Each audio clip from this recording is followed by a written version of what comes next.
You've been searching for something. You might not even know what it is, but you feel it, a quiet pulse beneath everything you do. It's that subtle whisper that says there's more than the routine, more than the struggle, more than the endless chase for validation or security. That whisper is your higher self calling you back to remembrance, back to the truth Neville Goddard tried to tell the world. You are not a body trying to manifest things. You are consciousness itself, manifesting realities. The moment you truly understand that, your life begins to move differently. You stop asking how things will happen and start realizing they already have within you. You stop fighting for what you want and start feeling from the end, as if it's already yours. Because in imagination, it is. Success, as Neville described, isn't something distant. It's not a peak you climb, nor a race you win. It's a state of being that already exists inside you, waiting to be claimed. You felt glimpses of it before, those brief moments when everything aligned effortlessly, when the world seemed to dance in rhythm with your inner confidence. That wasn't luck, that was alignment. You were, for a brief instant, living from the state of success rather than chasing it. The formula for success begins the moment you stop reacting to life as if it's happening to you, and start responding as the consciousness that's creating it. You imagine something vividly, you feel it deeply, you persist in that inner conviction, even when the outer world hasn't caught up yet. And then, quietly, naturally, it does. Your surroundings begin to mirror the new version of you. Opportunities arise from nowhere. Conversations shift. People treat you differently. But in truth, they didn't change. Your consciousness did. You might doubt this at first. That's normal. Every creator begins with disbelief, the same way every dream begins in darkness. But stay with me. By the end of this journey, you'll not only understand the formula, you'll feel it working through you. Take a breath. You don't need to force anything. You only need to remember. Because the moment you remember who you are, the world remembers too. You've been told your entire life that success requires effort, that to achieve anything meaningful, you have to grind, sacrifice, and struggle. And for years you believed it, because everyone around you did too. But what if that belief is the very reason you're still searching? Neville Goddard said that effort belongs to the world of shadows, that when you act from the assumption that you don't yet have what you desire, every action you take confirms that lack. You push, you force, you chase, and the harder you chase, the further it seems to move away. Think about how many times you've said, "I'm working so hard, but nothing's changing." That frustration isn't failure, it's a signal. It's your inner self showing you that effort without alignment is resistance in disguise. When you live as if your goal is still out there, you keep it out there. But when you live as if it's already done, you collapse the distance between who you are and what you seek. Imagine this for a moment. What if you stopped trying to make things happen and instead began to let things happen through you? There's a calmness that arrives when you release the need to control outcomes. You start realizing that everything external is just a mirror, a delayed reflection of your inner assumptions. When you feel poor, life mirrors lack. When you feel successful, even before there's proof, life begins to rearrange itself in your favor. It's not magic, it's law. The law of consciousness, unbending and precise. Neville used to say, "Do not condition your prayer by thinking of means." That means you must stop trying to figure out how. The how belongs to a lower realm. It's mechanical, predictable, limited. But consciousness is creative. It finds paths no logic could ever plan. When you drop the illusion of effort, what remains is flow. And flow isn't laziness, it's mastery. It's the state where action emerges effortlessly because you already are what you seek to become. Effort is born from fear. Faith is born from knowing. You no longer try to succeed, you simply express success. When you walk with that certainty, people feel it. doors open without knocking, timings align perfectly, and what once felt impossible becomes obvious. You don't need to fight for success. You need to remember yourself as success, because everything you truly desire already exists, not in the future, but in the invisible now, waiting for your recognition. So pause, breathe, and let the struggle fall away. In the silence that follows, you'll start to feel something powerful rising within you, a quiet knowing that whispers, "I no longer chase, I attract, I am." Close your eyes for a moment. Imagine standing in front of a mirror, but instead of reflecting your face, it reflects your inner state. Every thought, every emotion, every quiet belief, mirrored back as the circumstances of your life. That mirror is the world, and what it shows you isn't random. It's the perfect reflection of who you assume yourself to be.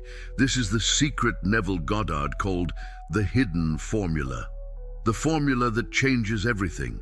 Once you stop trying to change the reflection and start changing the one who looks into the mirror. Neville taught that creation is finished. Everything that can ever exist already exists as potential states within consciousness. Your role isn't to make them happen, it's to select one and occupy it. How? By feeling from the end. Not hoping, not wishing, but feeling right now as though the desire is already fulfilled. When you enter that state, emotionally, imaginatively, you shift realities.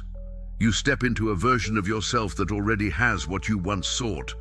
And from that vibration, life begins to reorganize itself to match your new identity. It sounds mysterious, but it's not. You've already experienced it. Remember a time when you felt unshakably confident, maybe for a day, maybe for a moment. During that time, people responded differently. Opportunities appeared. You didn't try to impress anyone. You simply carried the energy of someone who already belonged. That was the formula at work. You assumed a state, and the world conformed. Here's how Neville described it. Enter a relaxed, almost sleepy state. In imagination, construct a simple scene that implies your desire is fulfilled. Feel the reality of that scene, the warmth, the gratitude, the certainty. Fall asleep in that feeling. Do it nightly, not as a chore, but as an act of remembrance. You're not begging for what's missing, you're reconnecting with what's already yours in consciousness. The mind will resist, it will whisper, but nothing has changed. Ignore it. That's the echo of your old state fading away. Persist, and the new state becomes natural. The formula isn't about repetition, it's about embodiment. It's not about saying, "I will succeed." It's about feeling the quiet joy of already being successful. You may notice subtle shifts, an idea, a message, a coincidence. These are signs, the early ripples of manifestation. But don't analyze them. Don't interfere. The formula works when you stop doubting and start dwelling. Dwell in the feeling as long and as often as you can, because in the unseen realm of imagination, every fulfilled state already exists. And the moment you feel it as real, it begins to solidify into form. So tonight, before you sleep, don't pray for success. Don't ask. Don't hope. Simply be the one who already has it. And as you drift into that quiet, sacred stillness, you'll realize something profound. You were never trying to manifest success.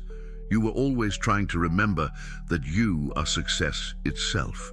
Once you begin to live from the end, something extraordinary starts to unfold. It doesn't happen all at once. It happens through what Neville called the bridge of incidents.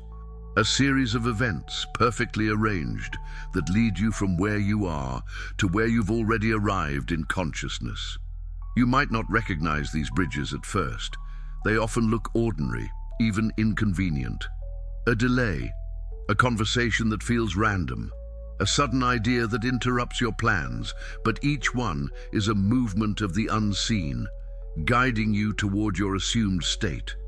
Neville warned that most people destroy their own bridges because they judge appearances too quickly. They declare, "This isn't working." They return to doubt, abandon the feeling, and the bridge collapses. But if you hold steady, if you trust the invisible thread connecting everything, the bridge completes itself, step by step. Think of it like this.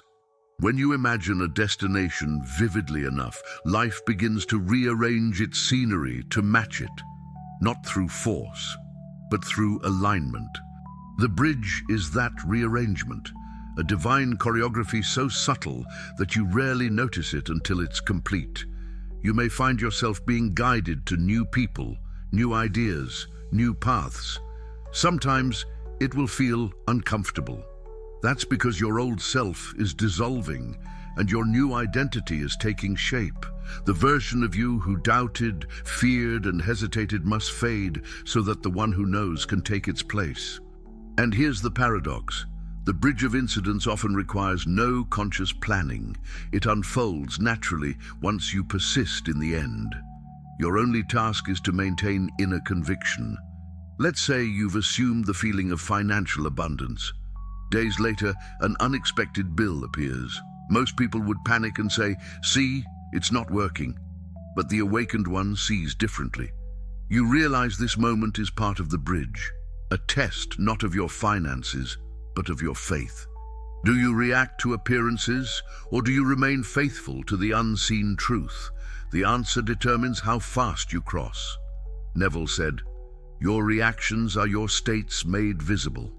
Each time you respond with calm certainty, you reinforce your new state. Each time you react with fear, you rebuild the old one. The bridge isn't punishment. It's grace in motion. It's life aligning itself with your assumption, adjusting every detail to fit the feeling you've chosen. You'll know you're walking it when coincidences multiply, when timing feels too perfect to explain, when people appear at the exact moment you need them.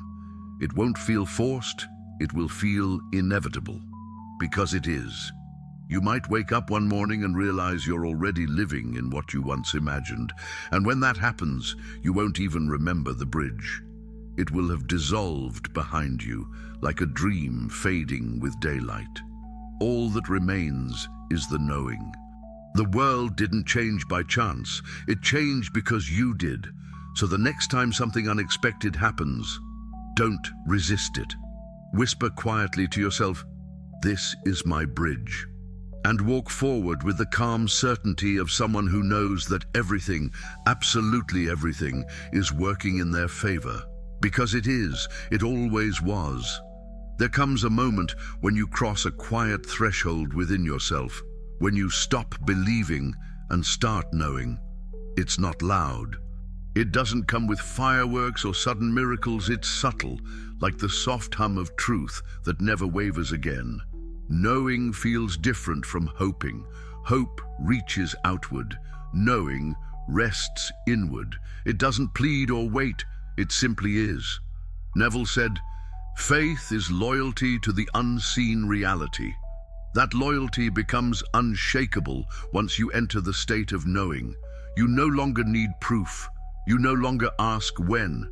You simply walk as the one who already has it, calmly, steadily, peacefully. Think of the countless times you've wanted something so badly that you couldn't stop thinking about it.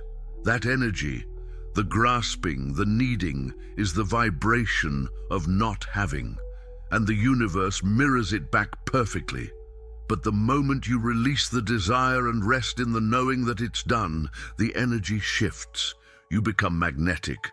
Knowing carries a frequency the world recognizes instantly. People respond differently to you.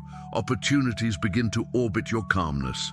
And everything that once seemed impossible starts moving quietly toward you. The state of knowing is not arrogance, it's remembrance. You're not claiming power over life, you're reclaiming unity with it. Because consciousness isn't separate from creation, it is creation. Let's explore that feeling together. Imagine right now that what you've desired most has already unfolded. Not halfway, completely. Breathe into it. Feel the relief, the gratitude, the peace. Notice how there's no tension left, only quiet certainty. That's the vibration of the fulfilled state. When you rest there long enough, your nervous system starts to adapt. Your body begins to believe what your mind once doubted. You walk differently. You speak with quiet assurance. And that energy starts to organize reality around you. Neville used to remind his students, "You cannot desire what you already possess." So when the feeling of wanting fades and a sense of calm takes its place, you've crossed over. That's how you know it's working. It's not that you stop caring, it's that you stop worrying. You know the seed has been planted, and no matter how long it takes to bloom, it must. Because consciousness never fails to express what it imagines as true. The more you return to this knowing, the stronger it grows. You no longer rush the process. You trust the timing. You live in a state of relaxed expectancy, knowing that every day is carrying you closer to the visible reflection of what's already real within. And one day you'll look back and realize that everything changed the moment you stopped asking if it would happen and started quietly affirming it already has. From this state, creation becomes effortless. You no longer manifest, you remember. You no longer chase, you attract.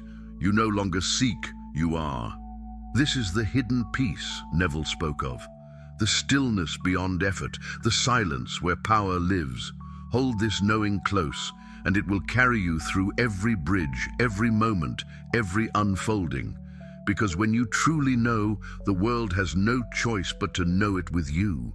You've reached a place within yourself that feels powerful, calm, yet certain. But life will still test you, not to break you, but to reveal how deeply you've accepted your new identity. And that's where the art of persistence begins. Persistence isn't about force or repetition. It's not about chanting affirmations or pretending to be positive when you're not. True persistence is quiet loyalty to your inner conviction, remaining faithful to the unseen, no matter what the visible world says. Neville called this remaining in the state of the wish fulfilled. It's the art of staying emotionally committed to your inner reality, even when nothing outside gives you permission to believe. Most people quit here. They look around, see no results, and return to doubt. They slip back into the old state and say, "See, it doesn't work." But the truth is, it was working. They simply didn't persist long enough for the reflection to appear. Every state must solidify before it becomes visible. Just as a seed takes time to push through the soil, your assumption takes time to surface. You cannot dig it up every few days to see if it's growing. You must water it with faith and wait in stillness. Persistence is trust in motion. It's choosing your inner vision again and again, especially when circumstances seem to contradict it. It's saying, no matter what I see, I know what I have accepted as true. That kind of inner stability creates miracles. Let's make this practical. When the old thoughts return, the fear, the impatience, the doubt, don't fight them. Simply observe and replace them gently with your chosen feeling. If your mind says, "It's not here yet," answer softly, "It's already mine." If fear whispers, "What if it doesn't happen?" smile and remind yourself, "It already has." Persistence isn't a battle. It's remembrance in motion. You're not trying to convince the world, you're reminding yourself of who you are. Each time you persist, your vibration stabilizes. Each time you refuse to waver, your old patterns dissolve a little more. And soon, the feeling of effort disappears, replaced by quiet confidence. Neville compared it to acting. The longer you play a role, the more natural it becomes. Until finally, you no longer act, you simply are. The same applies to consciousness. Persist in the end, until the feeling becomes second nature. You won't need to remind yourself anymore. It will live in you effortlessly. When that happens, the world bends without resistance. People, opportunities, and events rearrange themselves with precision you couldn't have planned, because reality always obeys the one who persists. You may not know how long it takes. That doesn't matter. Time is just the measure of faith. And once faith matures into knowing, time collapses. So when the old reality tries to pull you back, don't react. Stand firm in your quiet power. Whisper inwardly, I remain as the one who already has. That single sentence carries the strength of the entire universe. Remember, the state you occupy is the only cause of your world. Persist in the end, and the end becomes your beginning. Because in truth, the universe has no choice but to conform to the persistence of the one who refuses to forget their own power. There's a subtle turning point in every journey of awakening. It's the moment when you stop trying to get what you want and begin to live as though it's already yours. That is what Neville called living from the end. It's not imagination used as escape, it's imagination used as creation. It's not pretending, it's remembering. When you live from the end, you no longer look to the world for confirmation. You no longer check the mirror for signs of change. You become the cause, and the mirror must follow. This way of living feels like quiet authority. Not arrogance, not superiority, but deep inner certainty. You wake up knowing that life is simply the stage upon which your assumptions play themselves out. Everything you encounter is the echo of a state you once occupied. Living from the end means you begin each day in completion. You don't pray for success, you give thanks for it. You don't ask for love, you express it. You don't chase opportunities, you act as one who already has them. You move, speak, and decide as the fulfilled version of yourself would. And the more consistently you do this, the faster the world aligns. Most people live toward their desires. They hope that if they work hard enough, think positive enough, or wait long enough, life will reward them. But you're doing something different. You're collapsing the distance between the desire and the self. You're embodying the version of you who already arrived. That's what makes this practice so powerful. It's not about forcing results. It's about being the result. Neville explained it perfectly. Think feelingly only of the state you desire to realize. If you dwell in it, thinking from it rather than of it, it will externalize itself in your world. Notice the difference. Thinking of it keeps it separate. Thinking from it makes it real now. So how do you live from the end, practically? You start small. Each time you face a decision, ask, what would the version of me who already has it do right now? Then do that. If the fulfilled you would speak confidently, speak confidently. If they would act calmly, act calmly. If they would give generously, give. You're training your body and mind to stay loyal to the state of fulfillment. Over time, the gap closes. Your outer world catches up to your inner conviction, and one morning, you'll realize you're not living as if anymore. You're simply living. That's the beauty of this law. The end is not somewhere in the future. It's right here, right now in your consciousness, waiting to be occupied. Every moment you live from it, you strengthen it. Every moment you act as the fulfilled version of yourself, you magnetize every circumstance that matches that vibration. And the world, obedient and precise, responds. It must. Living from the end is not an act you perform, it's a state you inhabit. Once you're there, you realize there's nothing left to pursue, only to express, only to be.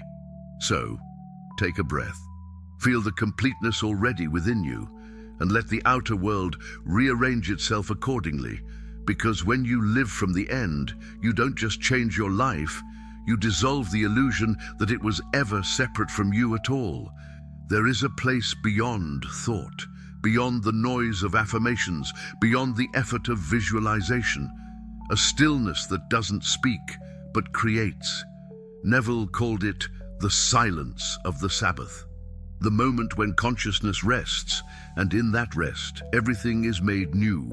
When you enter that silence, you are no longer the seeker. You become the awareness in which all seeking dissolves. No words, no effort, just being. It's here that the real creation happens. Not in the act of imagining, but in the stillness that follows when imagination becomes acceptance. The world calls it waiting. Neville called it faith. Silence isn't empty, it's pregnant with form. It's the sacred pause where the unseen gathers its strength, where every assumption you've planted begins to take root beneath the surface of awareness. You might not see it growing yet, but creation has already begun.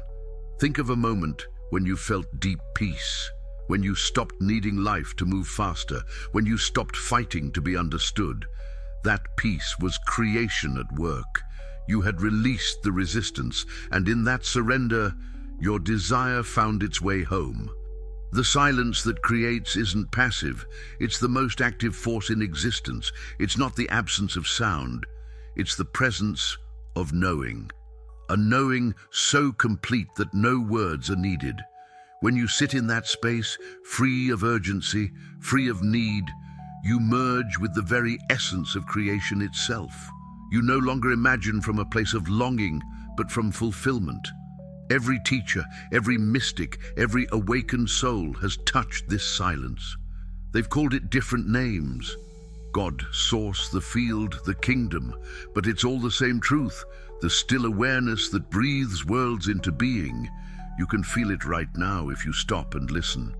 Beneath the thoughts, beneath the rhythm of your breath, there's a soft hum, the vibration of your being. That hum is creation's heartbeat. It never stops, never sleeps, never doubts. And when you align with it, you realize that manifestation isn't something you do. It's something that flows through you when you're quiet enough to allow it. Neville said, "Be still and know that you are." Not that you will become, not that you must strive, simply, you are. This silence is the meeting point between imagination and reality. It's where the unseen takes shape, and where faith turns into fact. So whenever the world feels noisy, whenever your mind begins to question or fear, return here, to this stillness, to the awareness that needs no proof. Because when you rest in that silence, you no longer need to chase answers, you become the answer itself. And in that sacred quiet, creation bows to your knowing, and reality moves in perfect harmony with your peace. There's a moment when all study ends, when all concepts, all techniques, all spiritual striving dissolve into one simple recognition. You are the law in motion. Neville didn't teach the law so you could worship it. He taught it so you could become it. To live as the consciousness that governs reality, not the person trying to manipulate it. Becoming the law means you no longer separate yourself from it. You stop saying, "I will use the law to manifest." You begin to understand, "I am the law expressing." This realization is liberation. It removes every trace of desperation, because how can you lack anything when you are the source of all creation? The law of consciousness is simple. Whatever you assume as true hardens into fact. Not sometimes, not occasionally, always. So when you say, "I am," you are speaking the name of creation itself. Every "I am" carries the creative power of the universe behind it. Say, "I am successful," and that reality begins to take form. Say, "I am not enough," and that too will be made real. The law has no bias. It only obeys the assumption you persist in. Becoming the law means you start watching your inner speech like sacred language. You treat every thought as a seed, every feeling as soil. You choose carefully what you plant. There's no longer room for self-doubt, because doubt is simply faith in the opposite direction. You stop reacting to the world as if it has power over you. You see it clearly now. The world is your echo, not your master. The deeper this truth settles, the quieter you become. You no longer chase, force, or beg for change. You declare, and what you declare becomes.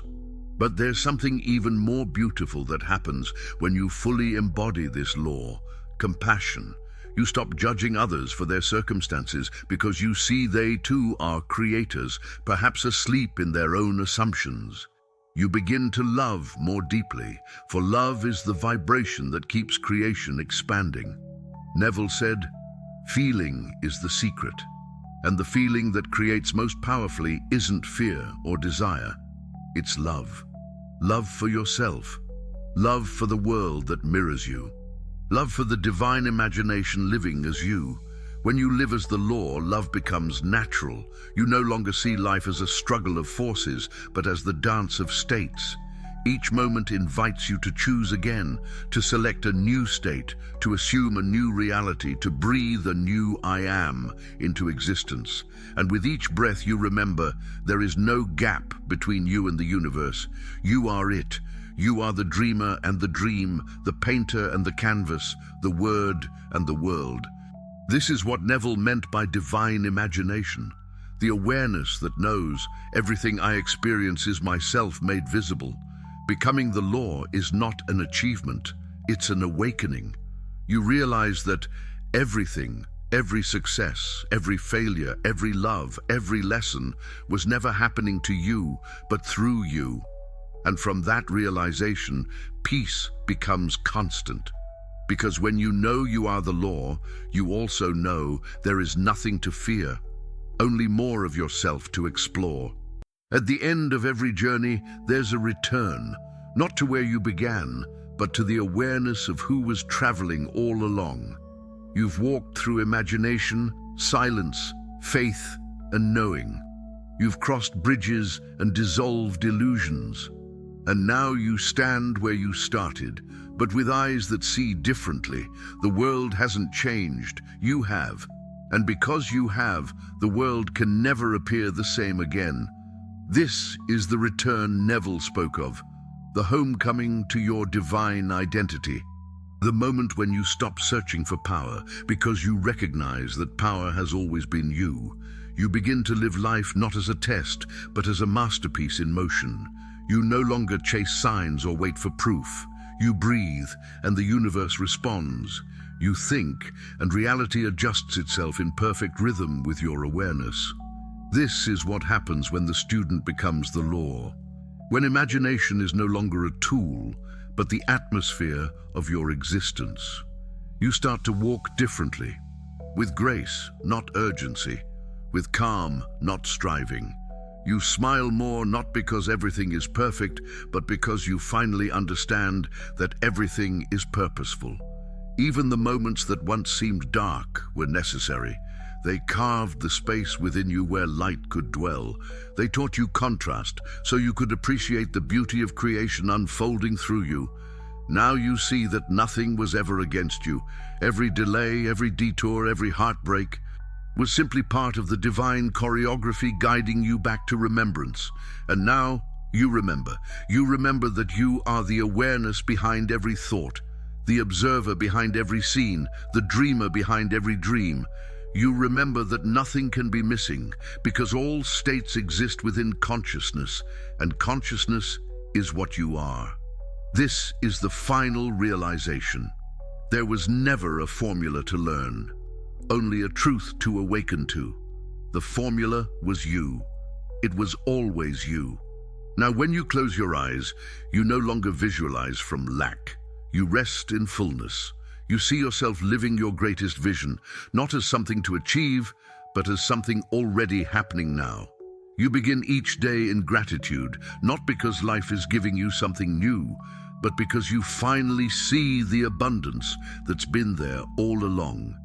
And when challenges arise, and they will, you meet them with quiet knowing. You don't react, you remember.